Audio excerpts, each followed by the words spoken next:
Olá, eu sou o Dead Joe, o seu mensageiro das sombras.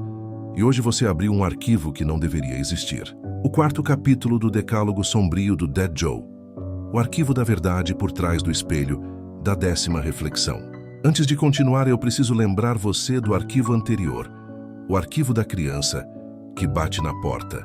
Naquela noite, quando os 3 toques ecoaram na escuridão, uma verdade antiga começou a se mover. E agora, no reflexo silencioso deste espelho, ela quer ser vista. Mas eu preciso te preparar porque nada, absolutamente nada, é mais honesto do que um reflexo. E também, nada é mais mentiroso. A história do espelho da 10ª reflexão começa há muito tempo.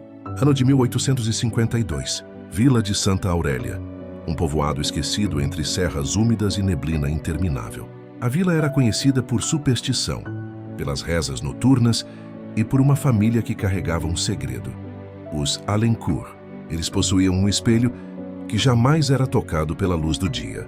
Um espelho trazido da França, no inverno de 1849, por Emmanuel Alencourt, um erudito obcecado por rituais de visão e por uma ciência proibida que combinava reflexão, alma e repetição. Diziam que Emmanuel acreditava que o reflexo humano não era apenas uma imagem, mas um registro vivo, uma duplicata espiritual que evoluía sozinha, observando, aprendendo. O espelho ficou guardado em sua mansão até a noite de um acontecimento que alterou tudo. A noite em que Emmanuel tentou ultrapassar o limite da 9ª reflexão. A reflexão comum, a primeira, é aquilo que você vê diante do vidro. Mas ele dizia que existiam camadas por trás dessa primeira imagem. Se você olhasse profundo o suficiente, lento o suficiente, a 2ª reflexão o observava. A 3ª o avaliava. A 4ª queria saber quem você realmente era. E a 10ª não imitava você, ela revelava você. Na noite de 13 de agosto de 1852, quase meia-noite, Emmanuel Alencourt trancou-se no salão principal. Testemunhas dizem que a luz de velas tremia, como se alguém respirasse sobre elas. O chão estalava como madeira viva. Quando Emmanuel encarou o espelho pela primeira vez, nada aconteceu. Mas à medida que ele repetia o ritual, um sussurro antigo, 4 palavras em latim proibido, o reflexo começou a atrasar um único segundo. Ele moveu a mão e seu reflexo demorou um instante antes de copiar. O início da 2ª reflexão, depois da 3ª, depois da 4ª. A mansão inteira ouviu o grito quando ele alcançou a 9ª. O que saiu do espelho não foi um reflexo deformado.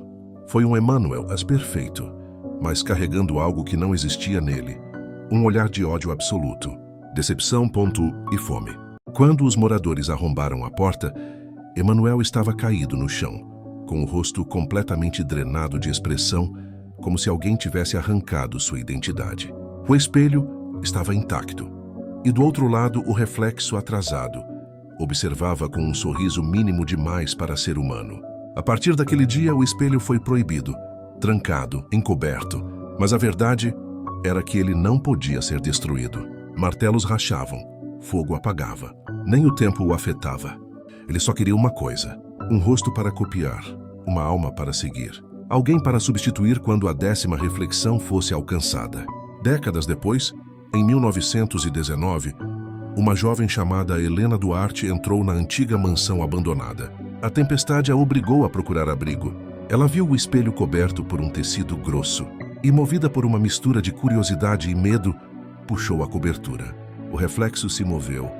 Antes dela, Helena desapareceu naquela mesma noite. E nos dias seguintes, moradores relataram a presença de uma mulher que parecia ela, mas que caminhava como se o corpo estivesse aprendendo a imitar os gestos humanos. Essa Helena bateu de porta em porta, sempre à procura de alguém que lhe dissesse o próprio nome. O mesmo padrão do arquivo anterior, a mesma assinatura do que habitar o espelho. O espelho da 10ª reflexão não rouba apenas identidades. Ele cria versões. Versões que carregam não quem você é, mas quem você teme ser. Eu descobri recentemente um relatório datado de 2003. Um vigia noturno chamado André Seixas trabalhava em um museu que havia recebido o espelho sem saber de sua história. Às 2 da madrugada, André relatou no rádio que algo no reflexo não seguia seus movimentos. A equipe de segurança encontrou o rádio caído e André nunca mais foi visto. Quando analisaram as câmeras, André aparece caminhando no corredor às 2h06 da madrugada. O problema é que ele havia sumido às 2h03. A pessoa nos corredores era o reflexo. Depois do desaparecimento de André Seixas em 2003, o espelho foi lacrado e enviado a uma instalação de pesquisa privada. Local Serra Negra, interior de Minas Gerais. Data: 4 de setembro de 2004. Os pesquisadores tentaram decifrar como o espelho funcionava e registraram o que chamaram de anomalia de atraso reflexivo. Entre meia-noite e 1 da madrugada, o atraso aumentava. Começava em meio segundo, depois 1 segundo, depois 2, até chegar ao 10º. E quando atingia 10 segundos de atraso, os sensores térmicos mostravam algo se movendo atrás do reflexo, como se houvesse um corredor dentro do vidro. Algo caminhava naquele espaço, algo que imitava forma humana, mas não movimento humano. Um dos pesquisadores, chamado Rômulo Vaz, fez algo proibido. Entrou sozinho na sala do espelho. Câmeras o mostram tocando a superfície com a ponta dos dedos. E o reflexo não tocou de volta. Ele murmurou: o 10º reflexo não copia, ele escolhe. Às 2h20 da madrugada, Rômulo começou a conversar com seu próprio reflexo. Só que o reflexo não movia os lábios. O áudio captou palavras que Rômulo afirmava ser suas, mas ele estava imóvel. Ele só ouvia. Quando investigadores encontraram Rômulo inconsciente. E o reflexo, agora completamente atrasado, mostrou algo aterrorizante. Uma mão surgindo atrás dele. Uma mão do reflexo. E ela pousou sobre seu ombro, 10 segundos antes da mão aparecer na vida real. Depois desse experimento, o espelho foi declarado um objeto de contenção permanente. Só que isso não adiantou. Reflexos são mais fiéis do que cadeados. Relatos começaram a surgir em casas próximas. Pessoas vendo suas próprias sombras se mexerem antes delas. Espelhos domésticos apresentando atrasos sutis. Reflexos sorrindo quando os rostos de verdade não sorriam. Principalmente entre meia-noite e 3 da madrugada. O governo tentou abafar o caso, mas não se abafa algo que se replica.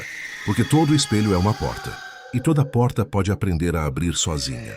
O último registro confirmado aconteceu em 2019, em Curitiba. Uma mulher, Mariana Reis, filmou seu espelho para denunciar possíveis problemas de fabricação. No vídeo, às 2h43 da madrugada, Mariana levanta a mão, mas seu reflexo não levanta. Ele a observa por 18 segundos, e então levanta a mão, lentamente, como se estivesse pela primeira vez tentando ser ela. A filmagem termina quando o reflexo sorri. Mariana não sorriu. Mariana desapareceu no dia seguinte. E vizinhos relatam ver uma mulher idêntica caminhando de madrugada, batendo em portas, pedindo que confirmem seu nome. A mesma assinatura que vimos na criança que bate na porta. A mesma essência que ouvimos no sussurro que aprende o seu nome.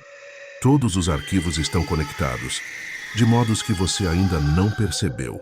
E agora, você também está conectado, porque o espelho da 10ª reflexão não precisa estar na sua casa para começar. Ele só precisa que você olhe, não no espelho físico, mas na tela onde você está me vendo agora. Olhe para o escuro atrás de você, e se o reflexo atrasar, mesmo 1 segundo, é porque ele encontrou você. Antes de encerrar, eu preciso perguntar: quem você vê quando olha para si mesmo? E quem é você quando não está olhando? Esse foi o 4º capítulo do Decálogo Sombrio do Dead Joe.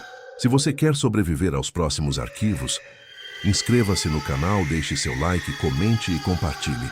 Eu sou o Dead Joe, o seu mensageiro das sombras. E eu ainda estou olhando para você. Até o próximo arquivo.